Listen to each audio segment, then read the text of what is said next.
Hello everyone, welcome to my YouTube channel classes with Ritu. जैसा कि आपको पता है कि हमारा जो टॉपिक है वो है डीपीएसपी यानी कि directive principle of state policy. तो इसके ऊपर चल रहा है। जैसे कि मैंने इसके क्लासिफिकेशन के अकॉर्डिंग इसके जितने भी आर्टिकल्स हैं वो कंप्लीट हो गए हैं। कोई 4-5 आर्टिकल्स बाकी हैं, वो आज हो जाएंगे। ठीक है। जैसे इसकी जो क्लासिफिकेशन के अकॉर्डिंग जैसे कि चल रहे थे आर्टिकल, जैसे कि हो गया था सोशलिस्टिक प्रिंसिपल्स के अंदर जो आर्टिकल्स आते हैं वो हो गया था। गांधीयन प्रिंसिपल के अंदर जो आर्टिकल्स आते हैं वो भी हो गए थे।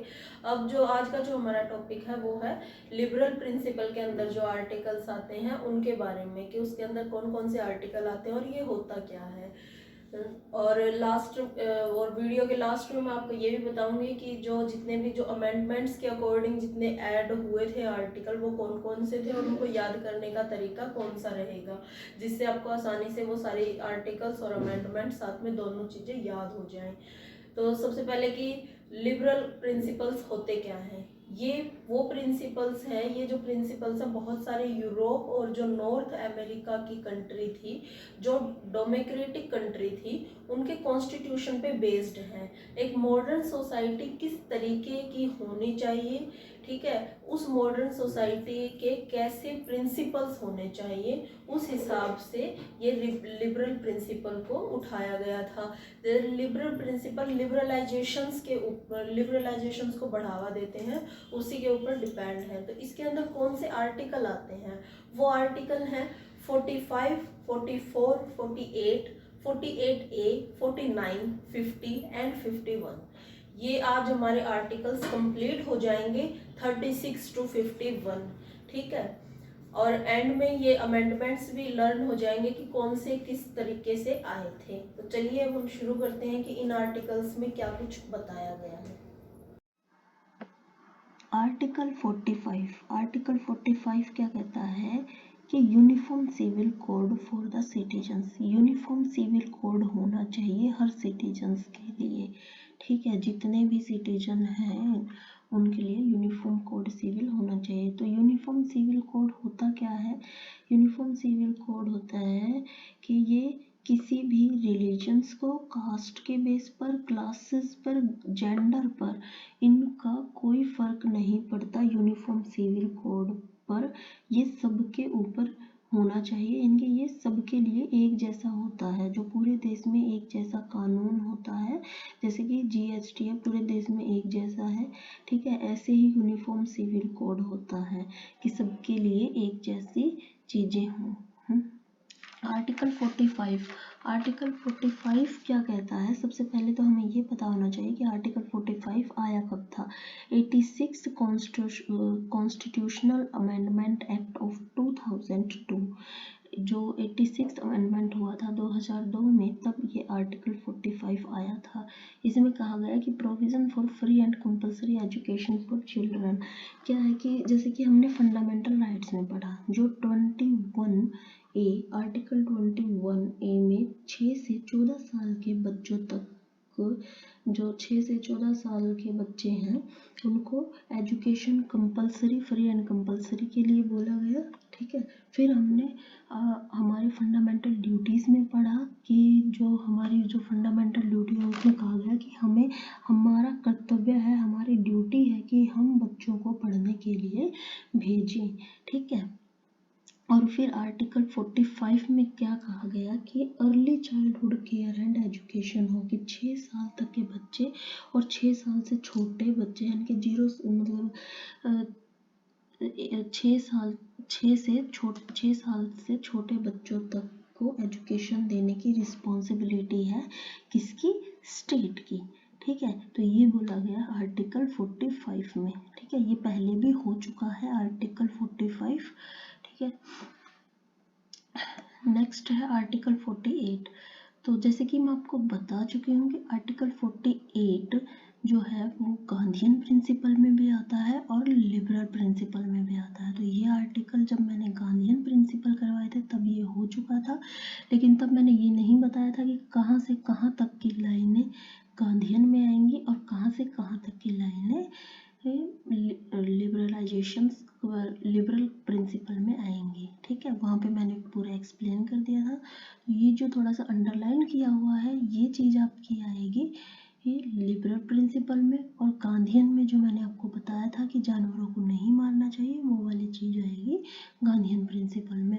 तो 48 में ये कहा गया है कि एग्रीकल्चर और एनिमल हस्बेंड्री है को मॉडर्न और साइंटिफिक लाइंस पर ऑर्गेनाइज करना है। ठीक है, आर्टिकल 48A क्या कहता है? ये कहता है कि to protect and improving the environment and to safeguard forest and wildlife, की हमें प्रोटेक्ट करना चाहिए और इम्प्रूविंग करना चाहिए किसको? इन्वायरमेंट को।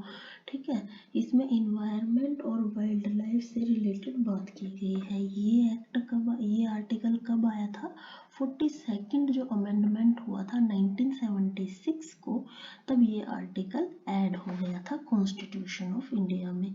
ठीक है, आर्टिकल 49 इसमें कहा गया कि protection of monuments and places and objectives of national importance, it shall be the obligation of the state to protect every monument or place or object of artistic or historic interest declared by or under law made by parliament to be the national important, यानी कि importance, यानी कि इसमें कहा गया है कि जितने भी मॉन्यूमेंट्स हैं, प्लेसेस हैं, ठीक है, हिस्टोरिक इंटरेस्ट है, आर्टिस्टिक इंटरेस्ट्स हैं, इंटरेस्ट्स के प्लेसेस हैं, उनको नेशनल इम्पोर्टेंस दी जाएगी। नेशनल इम्पोर्टेंस के लिए बोला गया है, यानी कि जो हमारी राष्ट्रीय धरोहर है उसको बचा कर रखना, उसको प्रोटेक्ट करना।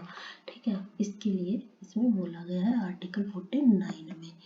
आगे है आर्टिकल 50। आर्टिकल 50 में क्या कहा गया है कि separation of judiciary from executive, the state shall take step to separate the judiciary from the executive in the public service of the state. इसमें कहा गया कि जुडिशरी को एग्जीक्यूटिव से अलग किया जाएगा, यानी कि ये दोनों अलग अलग होंगे, एक चीज़ नहीं होगी। तो पब्लिक सर्विस को स्टेट में जुडिशरी अलग होगी और एग्जीक्यूटिव अलग होगा। ठीक है, ये क्या है कि जो पहले क्या होता था कि जुडिशरी और एग्जीक्यूटिव, ठीक है, इन दोनों की पावर सेम होती थी। पहले क्या था कि जो डिस्ट्रिक्ट कलेक्टर था उसके पास डिस्ट्रिक्ट जज की भी पावर थी। अब डिस्ट्रिक्ट कलेक्टर अलग है और डिस्ट्रिक्ट जज अलग है। ठीक है, ये दोनों को अलग अलग कर दिया है।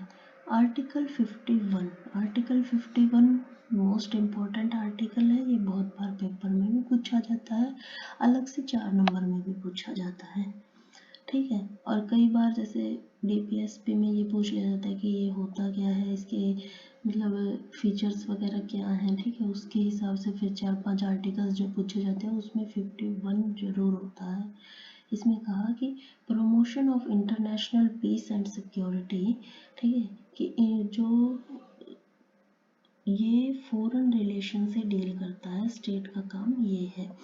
ठीक है, स्टेट का क्या काम है? द स्टेट शैल, इसका काम है कि promote international peace and security, international peace और सिक्योरिटी को बढ़ाएगा, फोस्टर करेगा, रिस्पेक्ट लेकर आएगा इंटरनेशनल लॉज के लिए।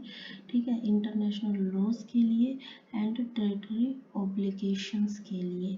तो ये सब चीज़ें कही गई, ये सारी चीज़ों के बारे में बात की गई थी आर्टिकल 51 में। ठीक है, तो अब जैसे कि मैंने आपको कहा था कि ये जितने भी आर्टिकल्स अभी तक हुए हैं, जैसे कि सोशलिस्टिक में, गांधीयन में और लिबरल में जितने भी हुए हैं, ये जितने मतलब नए जो आर्टिकल जुड़े थे उनको याद रखने का एक आसान सा तरीका क्या होगा? ठीक है, तो उनको याद रखने का आसान तरीका एक ये है कि आप इस तरह से एक डायग्राम बना सकते हो कि हाँ कब कौन से अमेंडमेंट में कौन सा आर्टिकल आया था। ठीक है, जैसे कि 42nd अमेंडमेंट एक्ट 1976, इसको इसको ये जो आर्टिकल है 1976, सॉरी आर्टिकल नहीं, ये जो 42nd अमेंडमेंट है 1976, ये मोस्ट इम्पोर्टेंट अमेंडमेंट है। इसको एक मतलब इसको तो मिनी कॉन्स्टिट्यूशन भी कहा गया, क्योंकि इसके अंदर ये 4 आर्टिकल हैं वो ऐड किए गए हमारे कॉन्स्टिट्यूशन में, इसलिए इसको मिनी कॉन्स्टिट्यूशन के नाम से भी जाना जाता है। इसमें आर्टिकल 39 ऐड हुआ, 39 का जो एफ पार्ट है वो, ठीक है। 39 क्लोज ए ऐड हुआ, आर्टिकल 43 क्लोज ए ऐड हुआ, आर्टिकल 48 क्लोज ए ऐड हुआ, ठीक है। 44th अमेंडमेंट एक्ट 1978 में क्या ऐड हुआ, आर्टिकल 38 का क्लोज 2 ऐड हुआ था, ठीक है। 86th amendment act 2002 article 45 add हुआ था, ठीक है, जिसमें फ्री एंड कंपलसरी एजुकेशन की बात की गई थी। 97th अमेंडमेंट एक्ट 2011 में आर्टिकल ऐड हुआ था 43B, ठीक है। तो ये जो आर्टिकल्स हैं ये कौन से अमेंडमेंट में हुए थे, ये आपको यहाँ से आसान तरीके से लर्न हो जाएंगे। आई होप कि आपको ये सारे आर्टिकल्स क्लियर हो गए होंगे और जो हमारा टॉपिक था डीपीएसपी ये भी आपको क्लियर हो गया होगा। आज इसके सारे आर्टिकल्स कंप्लीट होते हैं 36 to 51, ठीक है। अगर किसी को भी कोई दिक्कत है तो वो आप कमेंट बॉक्स में लिख के बोल दीजिएगा। अगर आपको ये वीडियो अच्छी लगी हो तो इसे लाइक करें, चैनल को सब्सक्राइब करें और बेल आइकन को प्रेस करें ताकि सारी नोटिफिकेशन आपको टाइम टू टाइम मिलती रहे। Thank you for watching my video.